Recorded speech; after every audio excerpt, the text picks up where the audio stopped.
The ocean, like Africa, has its own big five. Sharks.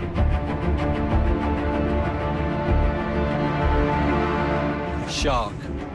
There are few words that have such attention-grabbing power. The most feared is the great white.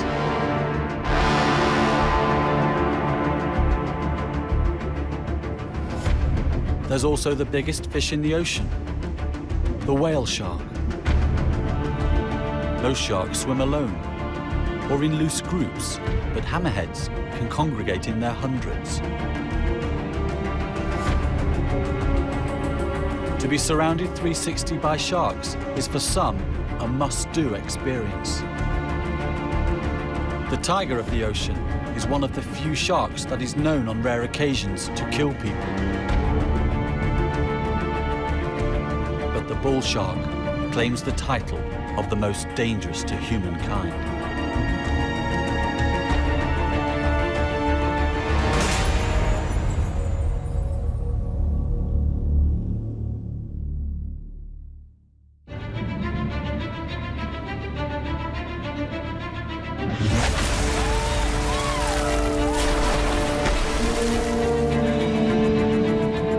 At up to 6 meters long and the biggest predatory fish in the ocean, this is the shark many crave to see, yet hope never to meet unexpectedly.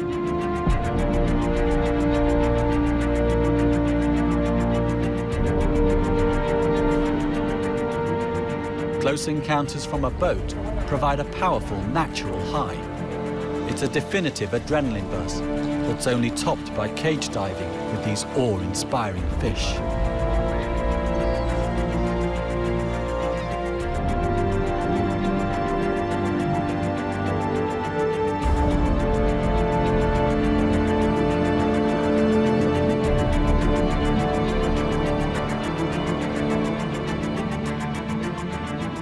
Freediving, the ultimate experience, is only for professionals who know the lie of the ocean floor and which sharks are relatively safe to swim with. Remarkably, scientists have found each one has a different character. Some are shy and cautious, others bold and confident. The fact that freediving is possible at all shows that the propaganda surrounding great whites, generated originally from the infamous film Jaws, is largely unfounded.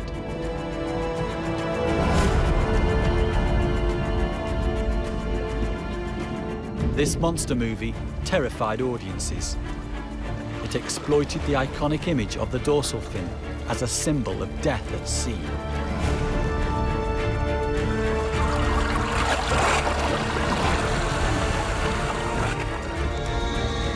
Initially, the impact of the film had tragic consequences for great whites and many other shark species.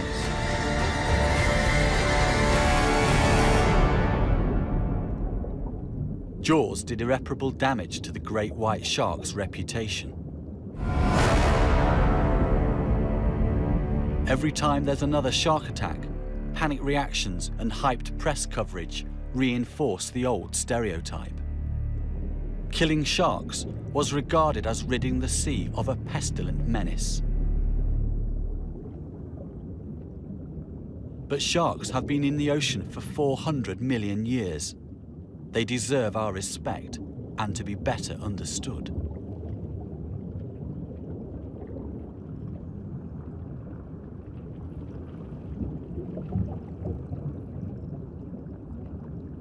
To many people's surprise, Jaws also had a positive knock-on effect. It inspired fascination and changed the world by raising ocean awareness. In the Bahamas, a dead bull shark is brought in for a scientist to discover the cause of death. It's a perfect opportunity to teach the next generation just how amazing sharks really are. They came up with a key identifying feature of a bull shark. Where this dorsal fin comes in, it's directly in line, if not posterior, to the back of the pectoral fin. 50 years ago, it was extremely hard to get funds to study sharks. Tom and I were talking about this the other day. Now, the world is hungry for information about them. Bull sharks.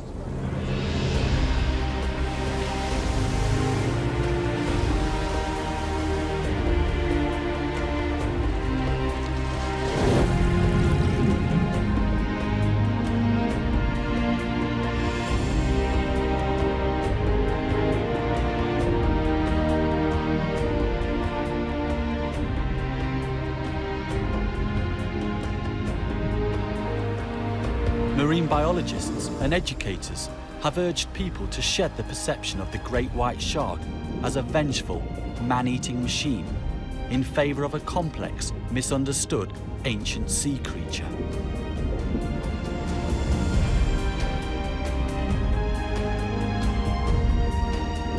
Great white sharks are not wanton killers, and in fact, they don't want to eat humans at all. They do occasionally bite people, but it's now thought that this is due to curiosity or mistaken identity. In South Africa, surfers and swimmers are warned not to go into the sea when the water is rough or murky.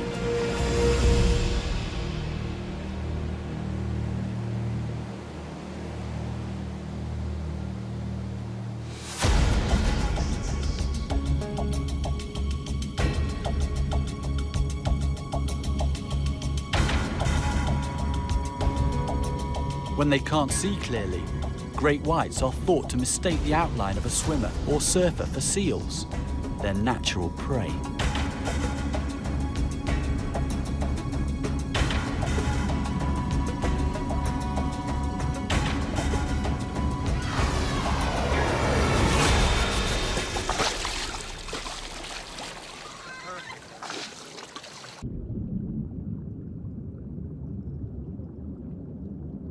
Stealthy, skilled predators, the sharks launch their attack from depth, biting as they close in on their target. When they grasp a human, they more often than not let go.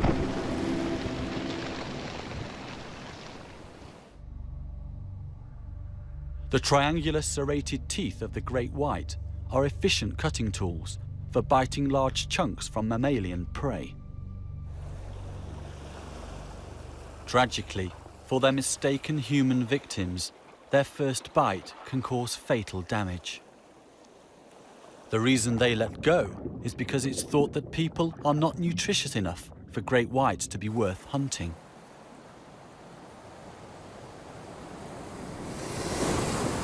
Seals and sea lions are the mainstay of an adult's diet.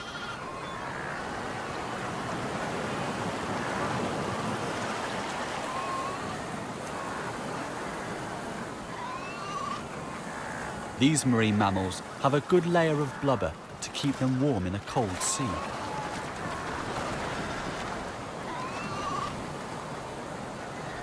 Fat produces twice the energy of muscle, so it's an ideal food for these sharks. Surprisingly, great whites are not, like most fish, cold-blooded. They can regulate their body temperature, raising it up to 14 degrees in cold seas.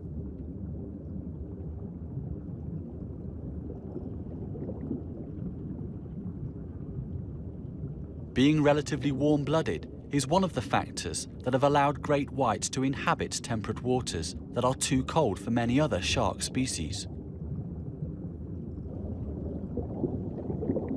A warm body allows the shark's muscles to work more efficiently, and it is this that enables them to produce bursts of energy needed to catch their prey.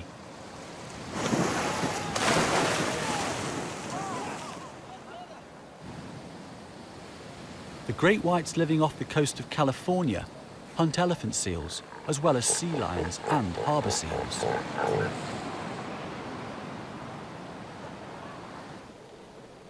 Off the coast of South Africa, here near Cape Town, they target Cape fur seals.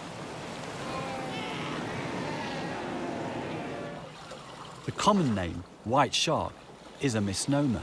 Although the shark does present a striking white belly when hauled out of the water, it's more slate grey than white. An adult swimming close to the seabed is well camouflaged and hard for a seal to spot from above. Unable to see them, but knowing sharks may be below, adult seals travel fast. They present the great whites with a speeding objective that is hard to target.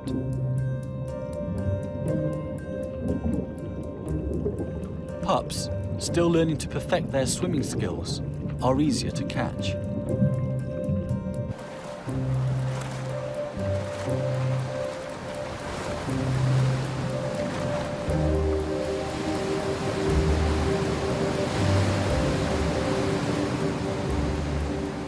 Seal milk is rich.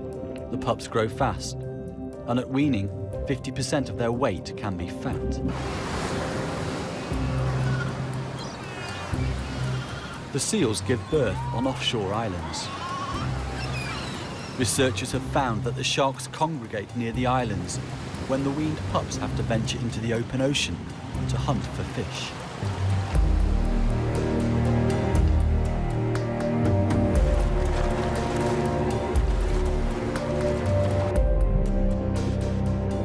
Great whites are thought to grow about 25 to 30 centimeters a year, so need rich food to enable them to achieve this. The young seals are not yet fast or proficient swimmers. They can't hold their breath underwater for long, and their high fat content makes them buoyant. They have no experience of sharks and haven't learned how to evade an attack.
A good seal meal may provide enough energy to sustain a shark for a week or more.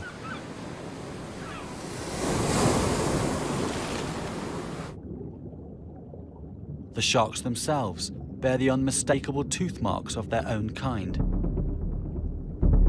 The subordinates get put in their place with bites from dominant individuals. Great whites are mavericks among sharks. They have colonized cold temperate waters where seals are abundant. By gorging on seal fat, the shark derives thermal energy from the same insulating tissue that keeps its prey warm.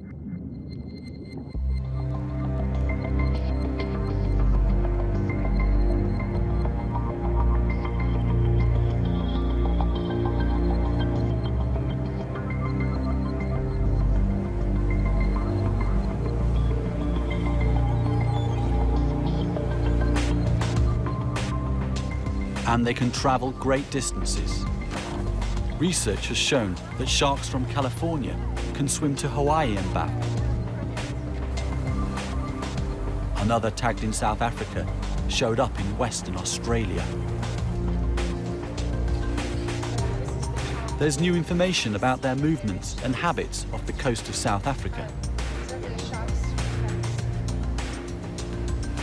Young great whites swim along the coast, hunting bottom-dwelling fish. Once they grow a little bigger, they eat bigger fish like mackerel, tuna, and bonito. Only when they reach about 3 meters long do they start feeding on seals and sea lions. Tagging research has shown that great whites come inshore much more frequently and much closer to people than anyone had previously suspected. The very small number of attacks by great whites again suggests that people are not on their menu. Adults are now known to rest inshore where there is a slack in the current or tide. An open water species, great whites generally avoid kelp forests.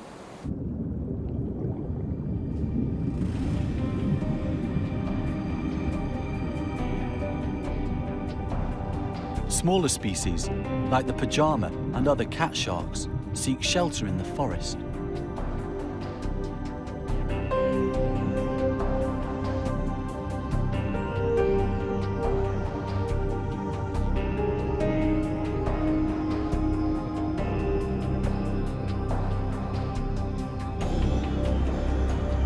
Seven-gill sharks also frequent the kelp. Although they hunt the smaller species at night, there seems to be an uneasy truce as they rest in the forest during the day.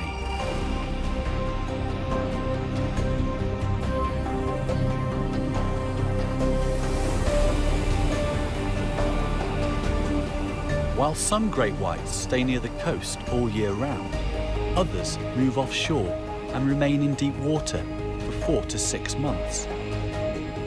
The more we find out about great whites, the more we turn previous beliefs about them upside down.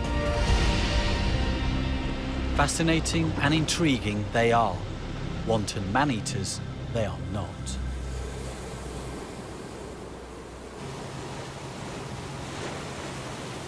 Even so, people should be wary of all big sharks. Except for plankton feeders, like the whale shark. Tourists worldwide make great efforts to swim with the whale shark.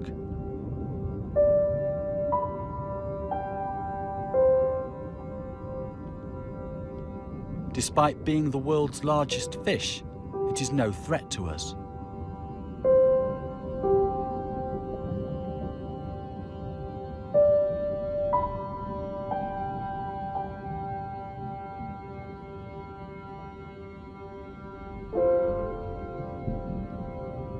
Here in Mozambique, snorkeling or diving with one of these incredible fish can make for an experience of a lifetime.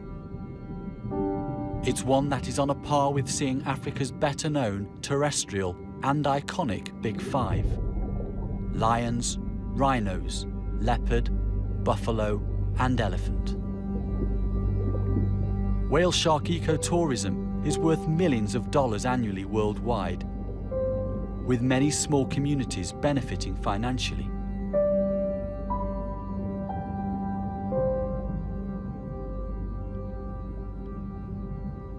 Practically nothing was known about the biology of this shark up until about 15 years ago. Since that time, there has been a veritable explosion of interest in the world's largest fish.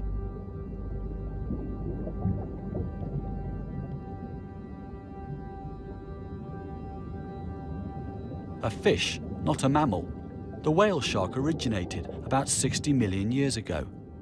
It can reach up to 14 meters and probably live up to 100 years old.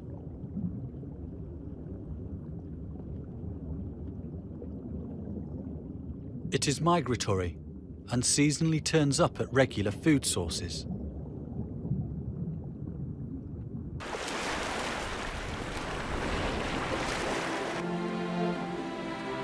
Between November and January every year, off the coast of Djibouti, at the Horn of Africa, hundreds of mainly male juvenile whale sharks gather to feed. Offshore upwellings enrich surface waters. This phenomenon triggers plankton blooms that in turn can initiate a spectacular gathering of giants. It's obvious that these sharks are all young, as the tails of juveniles have larger upper than lower lobes. The spots and patterns are unique to each individual. Photographic records enable scientists to count populations and assess which sharks return each year. Very similar spot patterns support the idea that some sharks may be littermates. The Djibouti aggregations are exceptional in that they contain the smallest whale sharks found in the world, some only 2 meters long.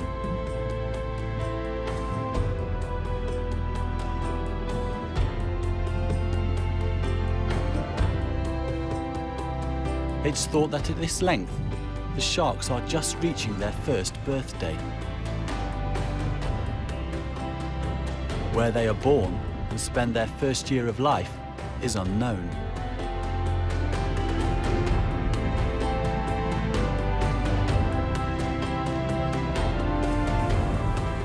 It's possible that this region is a sort of entry point for young whale sharks. When they grow bigger and can compete with larger whale sharks, they move on to other aggregation sites. Where they come from, where they go, and why there are more males than females at Djibouti remain unanswered questions. Whale sharks feed on plankton, fish eggs and small fish. They actively gulp in water and filter food from it using their pink gill rakers.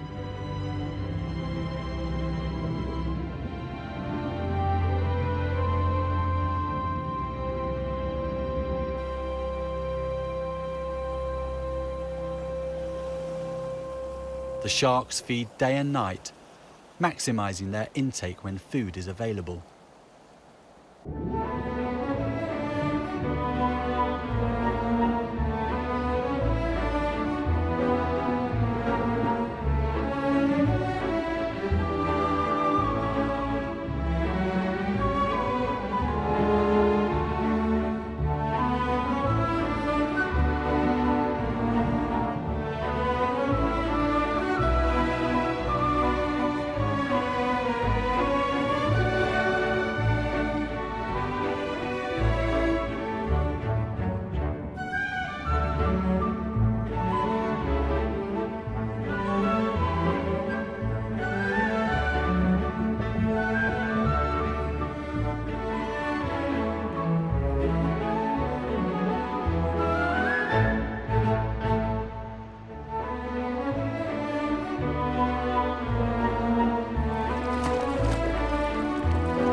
In the Maldives, plankton blooms generally occur between May and November. The surfeit of food attracts whale sharks, but they are not alone in exploiting this resource bonanza.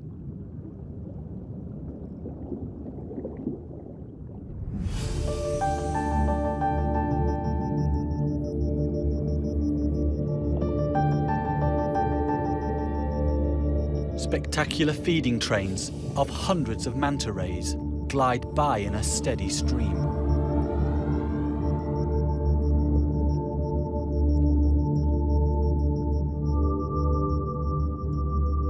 Barrel rolling and intent on feeding, the mantas often bump into each other as well as the whale sharks.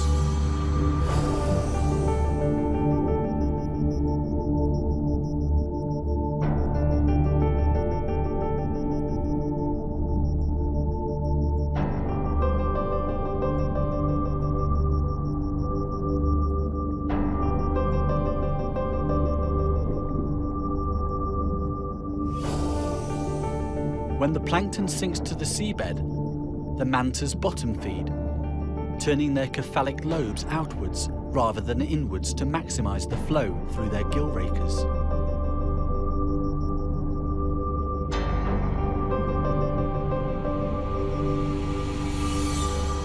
The whale shark has a circumglobal distribution in tropical and warm temperate seas. Moving between seasonal food sources means they can travel vast distances.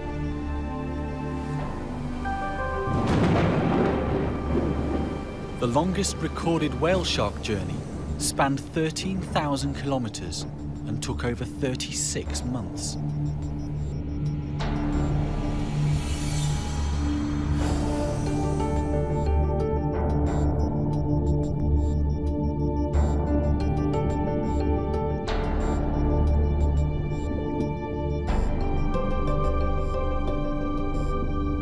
Researchers have discovered that whale sharks make very deep and long dives, down to 1,280 meters, where temperatures drop to around 3 degrees.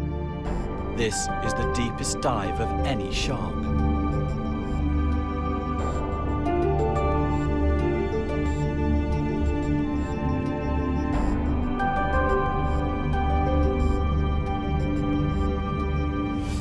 Tags that record depth and acceleration have revealed that deep dives may make travelling long distances more efficient. The sharks glide deep down and then gently beat their tails and ascend at a very shallow angle. In this way, the whale sharks travel a maximum range with minimum energy expenditure. Once back at the surface, they rest and warm up. They cannot regulate their body temperature to the same degree as great whites. The secret life of this colossal yet elusive giant is very slowly beginning to be unraveled, but there is still so much to discover.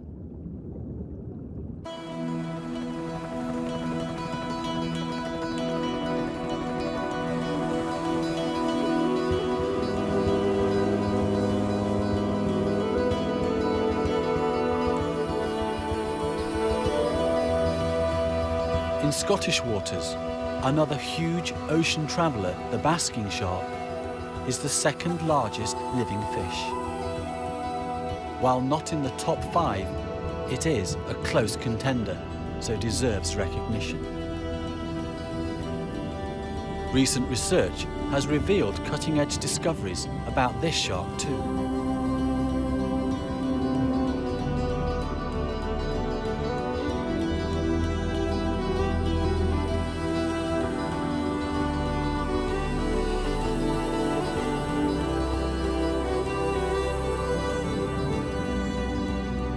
In contrast to the whale shark, the basking shark is a passive feeder that is unable to pump water across its gills.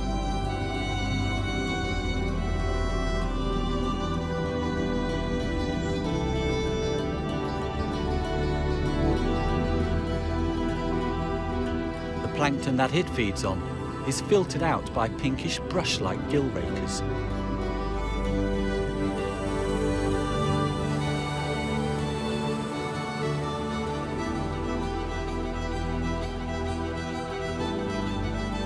Every so often, it closes its jaws and gulps 3 to 5 times to swallow.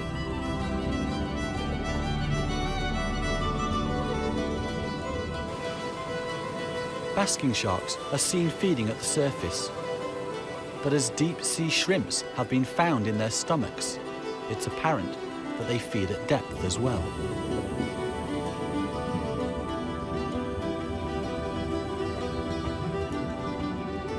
A feeding basker can filter up to 2,000 tons of water per hour.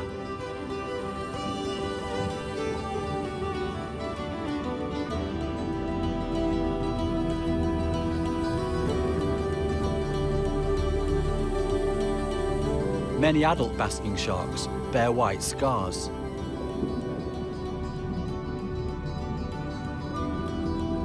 Those on the pectoral fin may be due to the male biting the female in a mating embrace.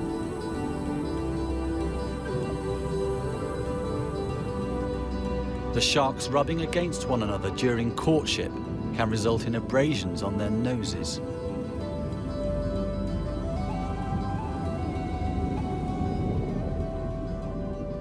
Below the caudal fin on the back of this shark are some long white scars caused by lampreys.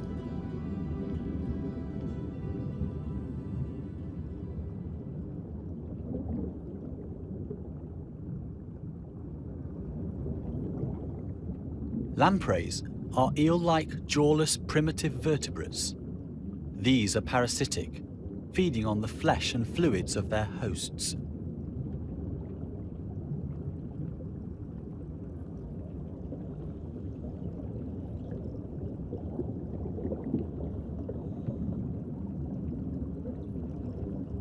While lampreys may be an irritation, they are not the reason for the Basker's dramatic decline.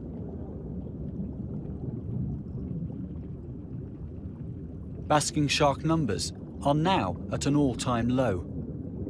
There are possibly only 8,000 left worldwide.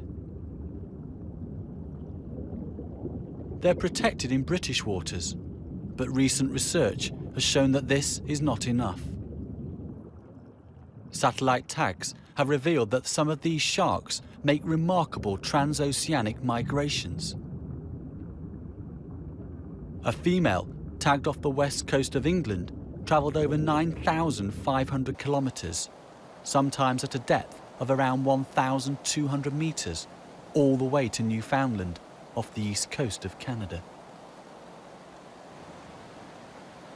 While transoceanic migrations take the sharks out of protected areas, recent evidence points to a slow recovery of the species in British waters.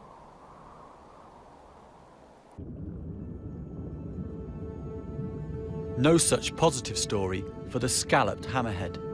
Their numbers have recently plummeted, a tragedy not only for the sharks, but for the people whose dream it is to swim with them.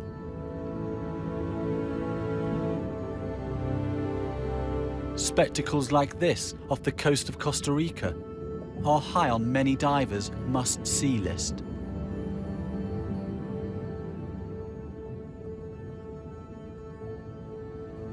Hammerheads have long been regarded as dangerous, but it's been found that these sharks generally do not attack unless provoked, and there have been no fatalities.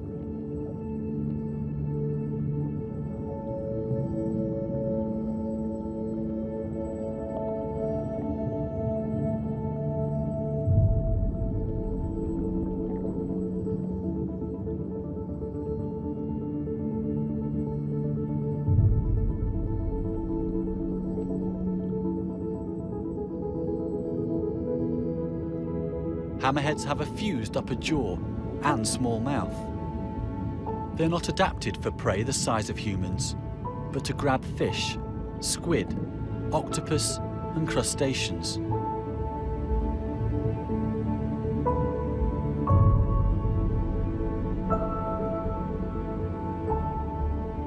Their hammer-shaped head is thought to have evolved to maximize the area of electrosensory pores in the skin. These special sensors provide the shark with a sort of sixth sense. They're used to detect chemical, physical, and thermal changes, as well as the electrical fields of prey species, including those buried in the seabed. The hammer shape allows these sharks to scan significantly larger areas than other shark species.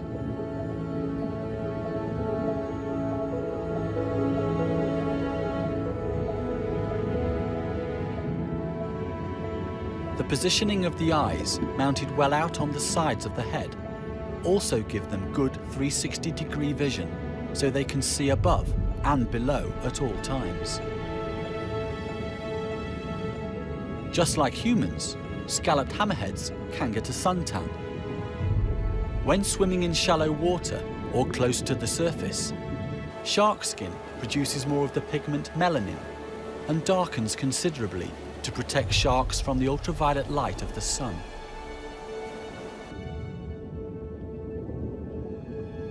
Recent research revealed that these hammerheads congregate in schools near seamounts or underwater mountains by day.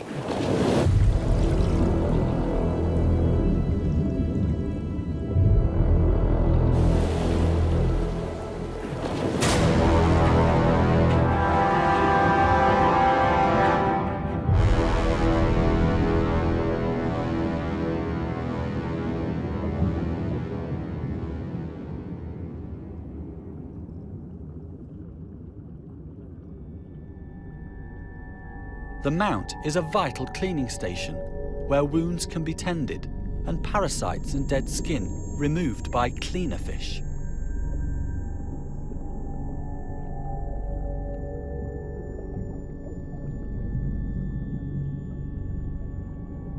The sharks invite the cleaners to them by floating or swimming slowly just above the mound.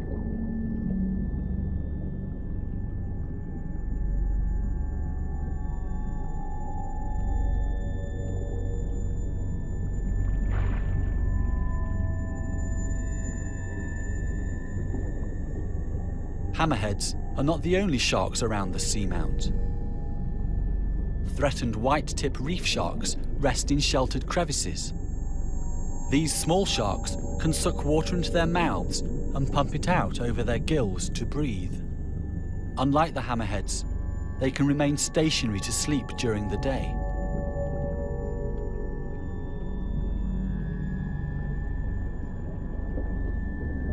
While hammerheads migrate, visiting the seamount seasonally when the water is warm, the whitetips stay within a particular area for years, time and again returning to the same shelter.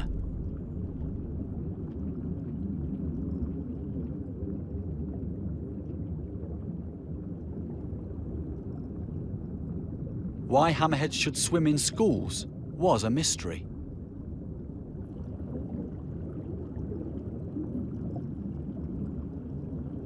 Prey fish congregate to gain safety in numbers, but hammerheads are at the top of the food chain, so have little need to gather together for protection.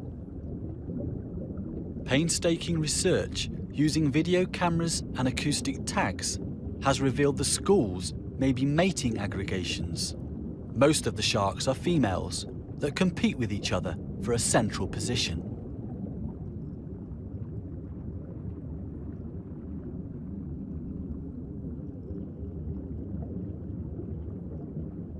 Males select mates from those around the core, and then the pair leaves to mate in seclusion.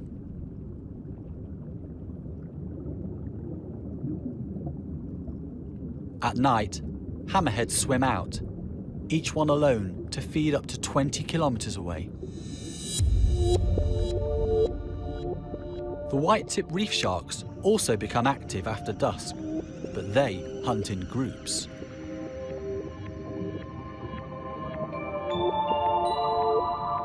Their elongated bodies allow them to wriggle into crevices and between rocks to flush out hidden prey.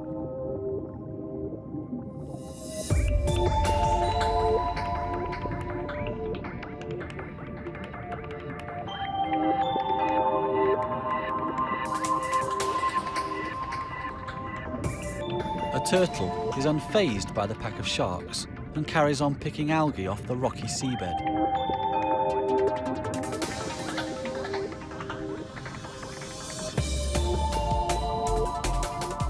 The sharks are after smaller prey, like crustaceans and sleeping fish.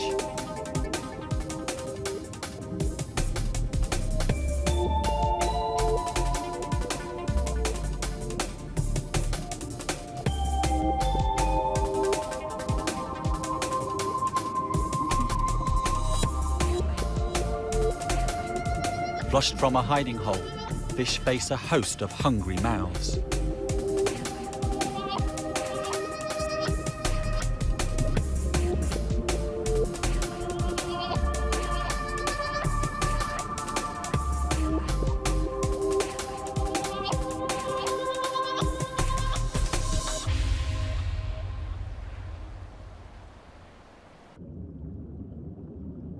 Communal life is not for all sharks. The great hammerhead swims alone. The largest species of its kind, it is reported to reach around 6 meters in length. Endangered and wary, it's not often lured within range for scientists to study.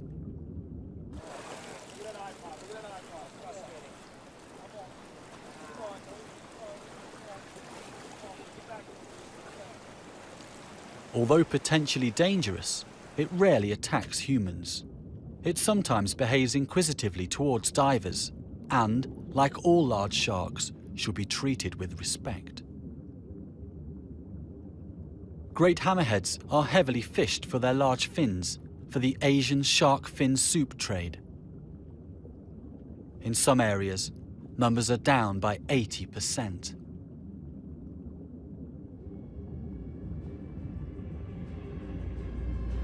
All large shark species are suffering, including the stunning tiger of the sea.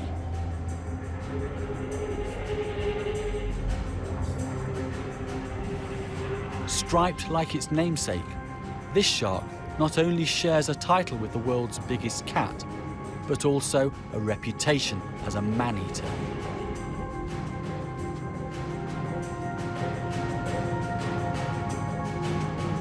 The tiger shark is a stealthy, powerful predator that is found worldwide in tropical and subtropical waters.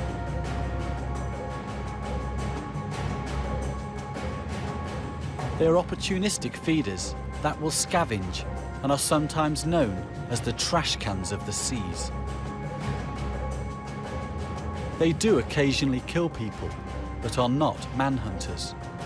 They don't go out to feed on swimmers, but with their undiscerning palate, they don't swim away after biting a person, as great whites frequently do.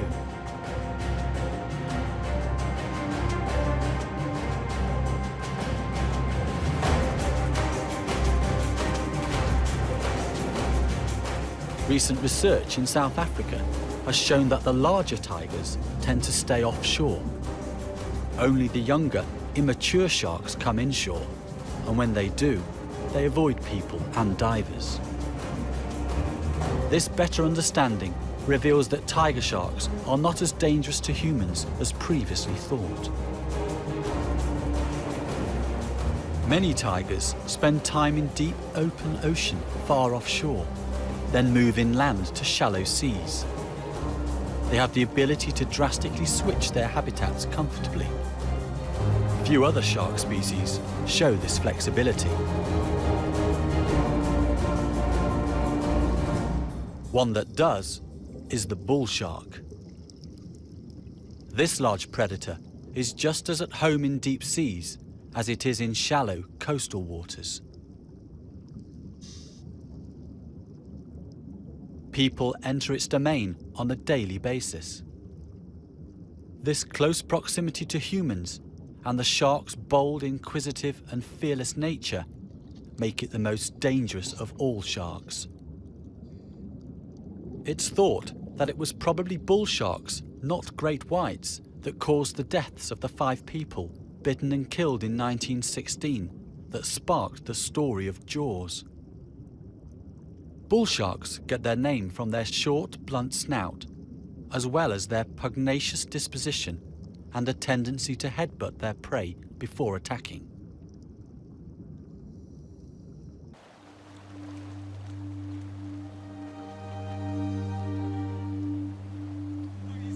Like most shark scientists, Swiss-born biologist Eric Ritter believes that people are not part of any shark diet. Even with bulls, it's a case of victims being in the wrong place at the wrong time. To prove his point, Eric waded into bull shark-infested shallows.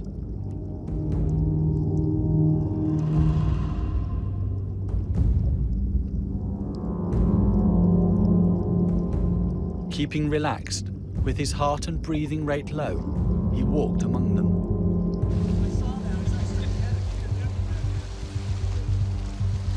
Okay, hands up, hands up, hands up. Sharks use their jaws to mouth and investigate unfamiliar items in their domain. A bull tests Eric to find out what he is. Get right behind you. Although most sharks have good eyesight, the water can be murky. In low visibility, sharks investigate anything unusual with their mouths. Tragically, even just a test with a shark's razor-sharp teeth can be fatal for a thin-skinned human. In 2002, a bull bit Eric while he was filming a shark special. Though he was seriously injured, Eric believed the attack was a mistake.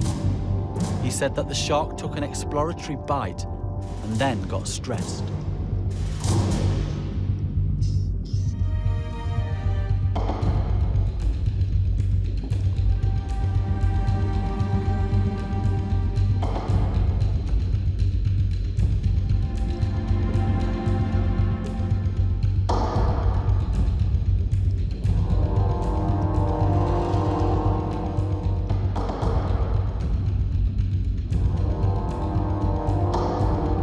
Bulls make no such mistakes when taking chunks out of manta rays. At first, it was thought that great whites were biting the rays' wings. When in doubt, blame great whites. Research into bite size and jaw shape has revealed that the mantas are most likely being bitten by bull sharks.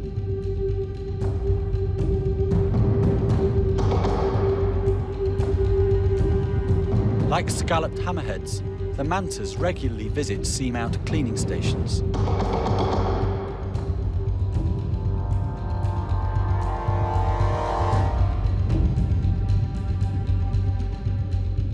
Keeping the wound edges clean probably stops the spread of infection.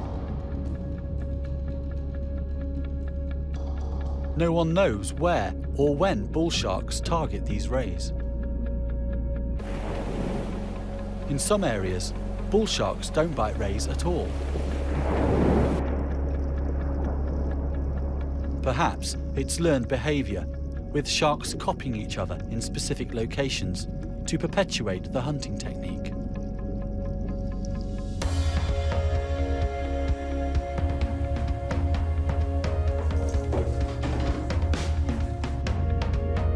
For an ultimate shark encounter high, Shark Reef off Pacific Harbour in Fiji is a top destination.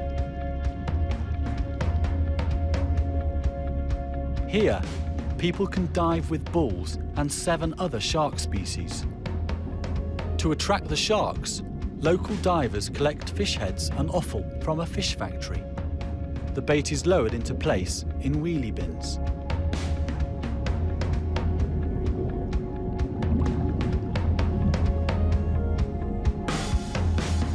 Tawny nurse sharks have learned how to get at the prize within.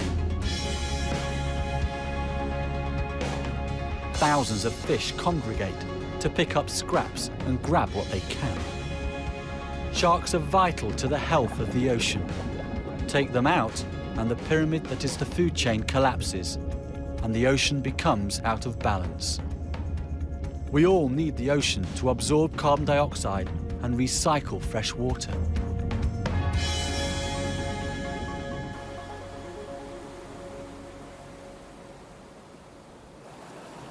The sea needs its top predators. We lose sharks at our peril.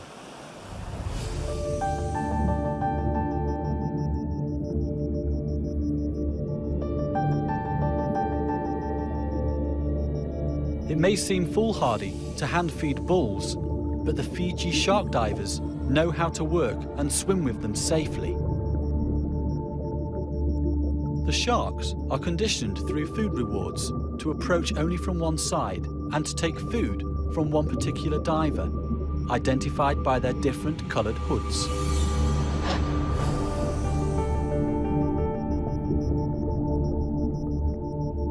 Researchers and the local divers have found that the sharks are trainable and have individual personalities.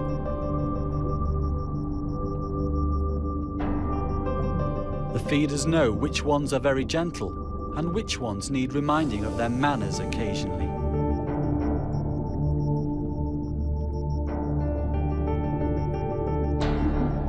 In Fiji, thousands of people have had thrilling dives with these incredible predators. No one here has been attacked or bitten. The odds of being a victim of a shark attack worldwide are extremely low, about 1 in 6 million in the United States. In fact, people are at a greater risk of being bitten and killed by a dog than a shark.